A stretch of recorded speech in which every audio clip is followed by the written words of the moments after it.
جھوٹ بولنے کا موقع مل گیا، یا وہاں کچھ معتبر غیر جانبدار ثالثی حکام ہوتے تو فتویٰ کی صحیح حقیقت سامنے آ جاتی۔ انا للہ و انا الیہ راجعون۔ آخر میں اس بات کی وضاحت لازم سمجھتا ہوں کہ صحابہ کرام رضی اللہ عنہم سے دلی یقین اور محبت رکھتا ہوں، اور ان کا احترام ہمارے ایمان و یقین کا حصہ ہے۔ واللہ علی ما نقول وکیل، اے سارا مجمع گواہ ہو جائے۔ بس اس تو بعد معاملہ اللہ دے سپرد ہے، جنہیں جو کرنا کردا پہ، جو کمائی کرنا چاہتا نا۔ سید مودودی رحمۃ اللہ علیہ اتنا ہی الجھ دے رہے، انہوں نے آخیا بھائی میں تھوڑی جی وضاحت کرتی ہے، گاں تھوڑا کام ہی ہے بھی دھندے چھڈ کے ساڈے ہی دوڑے رہے، جاؤ اللہ دے سپرد فتوی دے پھرو، میں کوئی نوٹس نہیں ہے۔ آخر دعوانا الحمدللہ رب العالمین۔ اللہ کاپی مل جوں گی، جان دیا نا اے سارے دوست ایک کاپی لے کے جاؤ تاکہ تسی بھی جنیاں کر کے ہو لوگوں نے دیو۔ اصل گل ہے آ کے سامنے گل کرو، ہوئی کی سی گل، کوئی گل انہوں نے ایک لفظ نہیں لکھا بھی اتنے ہوا کی، اپنے کوئی کر کے بنا لی، میں معذرت کی جو بنائے رائی برابر یہاں کوئی گل نہیں کریے، ریکارڈر رکھن نہیں دیتا، ورنہ سارا پتہ لگ جاتا بھی گل کی ہوندی، چاہے علماء کرام کی کرتے۔ اللہ انہوں نے بھی بخشے تو مینوں بخشیا، پھر اللہ لنا ولکم۔ برا برا نہیں کہنا، میرے تندہ کوئی نہیں، بیر کوئی دین نہیں دستا، نہ دا کوئی فائدہ۔ اللہم صلی علی سیدنا محمد النبی الامی وازواج امہات المومنین وذریتہ واہل بیتہ کما صلی تعالی جی، تو علی مولانا ابراہیم اسحاق انکا کی آپ نے حمید بات مجید۔ سن لی کہ یہ فتویٰ اتنا فراڈ سے بھرا ہوا تھا کہ مولانا اسحاق نے پہلے تو ان عبارتوں سے ہر چیز سے برات کا اعلان کیا کہ میرا ایسا کوئی عقیدہ نہیں ہے، اور صحابہ کے معاملے میں بھی اور دیگر معاملات کے بارے میں بھی، اور انہوں نے وعدہ کیا کہ آپ سے ملاقات ہوگی۔ آن کیمرہ مولانا نے کہا کہ میں بات کروں گا، لیکن ریکارڈر یا ویڈیو ریکارڈنگ کسی قسم کی اجازت نہیں دی گئی، اور یہ رپلائی مولانا اسحاق نے کراس فتوے کے طور پہ یعنی رسپانس کے طور پہ جس طریقے سے انہوں نے تقسیم کرایا مساجد کے اندر، اسی طریقے سے مولانا اسحاق نے بھی اس کا رپلائی کر دیا۔ یعنی یہ لوگ اس گھٹیا لیول کے اوپر تھے اس وقت، ارشاد الحق عصری صاحب بھی، اس کے علاوہ حافظ مسعود عالم بھی، حافظ شریف، یہ لوگ بھی، کیونکہ اس چیز کو لیڈ کر رہے تھے یا یہ ان یزیدیوں کا اعلیٰ کار بنے ہوئے تھے۔ بہرحال یہ لوگ اس میں پیش تھے۔ تو ہوا یہ کہ فتوے کے جواب میں جب مولا ایک بندہ اوپنلی کہہ رہا ہے کہ میرا ان عبارتوں سے، میرا ان چیزوں سے کوئی تعلق نہیں ہے، میں تو اس طریقے سے یہ میرے معاملات ہیں، لیکن یہ لوگ جو مولوی کلچر ہے یہ اس گھٹیا لیول کے اوپر فائز ہے، خاص طور پہ یزیدی اہل حدیث، کہ آپ ان کے سامنے کہو گے نا میں مسلمان ہوں، میں کلمہ گو ہوں، یہ آپ کی بات نہیں مانیں گے،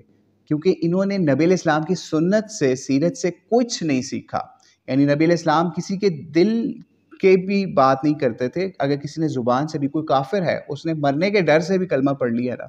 تو نبی علیہ السلام اس کے بھی کلمے کا احترام کرتے تھے۔ لیکن یہ یزیدی اہل حدیث اس لیول پر گرے کہ انہوں نے مولانا اسحاق کی کسی بات کا ریگارڈ نہیں کیا، اور ڈرپوک اتنے تھے کہ آن کیمرہ ان کے سامنے نہیں آ سکے۔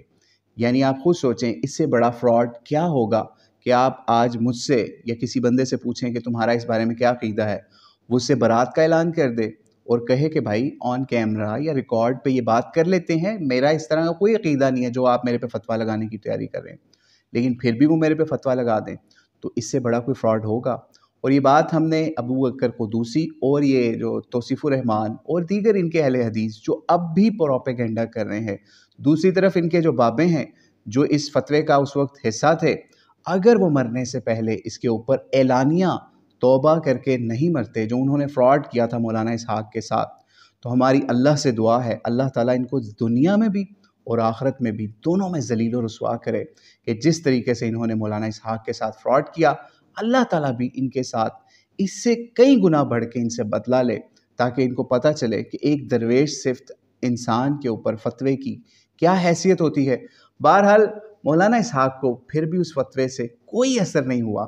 یعنی ان 2 درجن پلس مولویوں کی اوقات مولانا اسحاق کے علم، فضل اور مرتبے کے سامنے یہ تھی کہ اس ایک اہل حدیث مسلک کی مسجد سے بھی یہ مولانا اسحاق کو 2 درجن کے قریب علماء نکال نہیں سکے، اور منان راسخ بعد میں اس فتوے سے مکر بھی گیا، اس کے اوپر بھی ہم ویڈیو بنا چکے۔ یعنی یہ لوگ اس لیول پر گرے ہوئے تھے، پہلے مولانا اسحاق سے کتابیں لکھوایا کرتے تھے،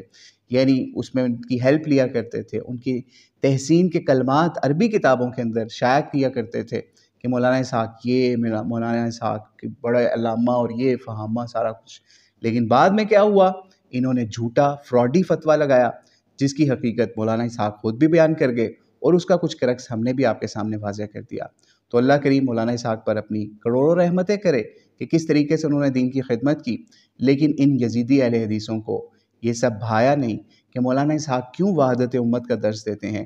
کیوں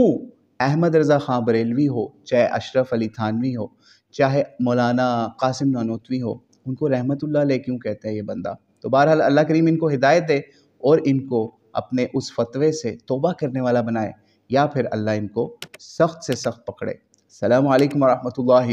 وبرکاتہ۔